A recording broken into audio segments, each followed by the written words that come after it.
Hello everybody, Stefano Gaming here. Today, I want to talk about how I recently joined the third gdevelop weekend game jam, and won.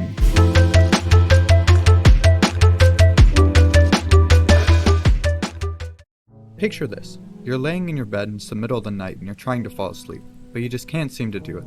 So, you get up and decide to get on your computer. Maybe play some games, work on a project, but then after doing a quick routine checkup of your notifications, you see one that stands out. An invite to a weekend game jam. After reading it, you open the link to save it for later, only to realize it had already started. All you can do is watch helplessly as the clock ticks down in front of you. What I just described was the exact scenario I was placed in when starting this jam. I was given two choices: quit and just do another jam some other day, or do what I do best: crank out a game in the next 10 hours. Jokes aside, I ended up joining the jam late, with only about 38 hours left.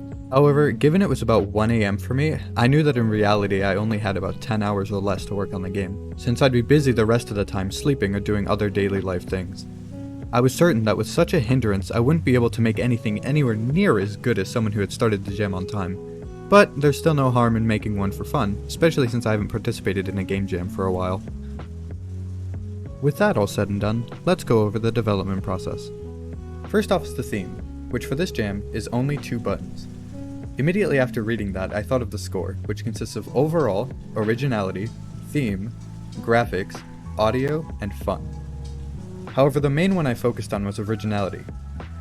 With the theme being so simple, I imagined that a lot of the other devs would make very similar games, my first thought being a platformer with only 2 movement options. However, if I wanted a high originality score, I would have to come up with something different, something that no one else could possibly think of too. While sitting alone at my computer, I couldn't help but feel the dreadful atmosphere my room radiated. It was pitch black, aside from the dim glow of my monitor and faint moonlight creeping into my window. I kept looking blankly at my screen while trying to think of ideas, but I kept seeing shadows moving out of the corner of my eye. And then it hit me. I wanted to recreate this exact atmosphere. I wanted everyone who played my game to know what it felt like sitting there in that moment. I'm sure you've all experienced something like that at some point before.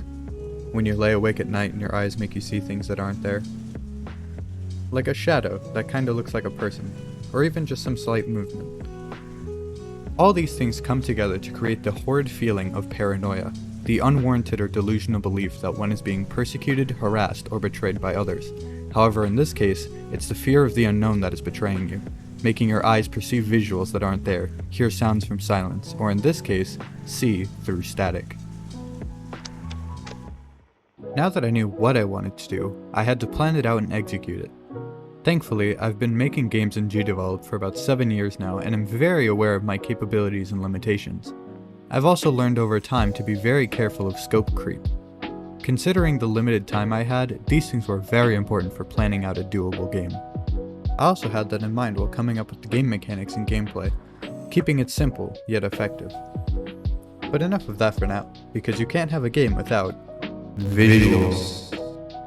There's actually a pretty funny story about the visuals for the game. Originally I was going to go with a more blue and gray colored TV, with a more metallic look to it. However, in the process of editing it, I accidentally changed the max amount of colors to 4, which then defaulted to the standard A-Sprite color palette, but only with the first 4 colors. This gave the TV a really nice color scheme that sort of reminded me of the game Inscription. I ended up loving the change and decided to center a lot of the game's colors around these new ones. Obviously the most important visual in this game was the tape, since it's the primary focus and will be getting a lot of attention throughout a playthrough. I made the tape by splicing together footage from my old YouTube videos, as well as some stock footage that I edited to better suit what I wanted. I also recorded some of the clips myself with my phone. Same goes for the sound effects and music in the tape. Mostly just my old stuff, as well as some stock sounds. Finally, after about 8 or 9 hours of work and putting it all together, I was finished. I quickly did a few test runs and then submitted it to the game jam. I was really proud of how it turned out, but at the time all I could really think about was how badly I wanted some sleep. By the time I'd woken up, I already had some positive reviews and the rating period hadn't even started yet. Despite me trying not to get my hopes too high, I couldn't help but feel like I might have a shot at winning my first game jam. The rating period eventually started, and throughout it I managed to play and rate all 104 entries, and within those I saw some pretty big competition.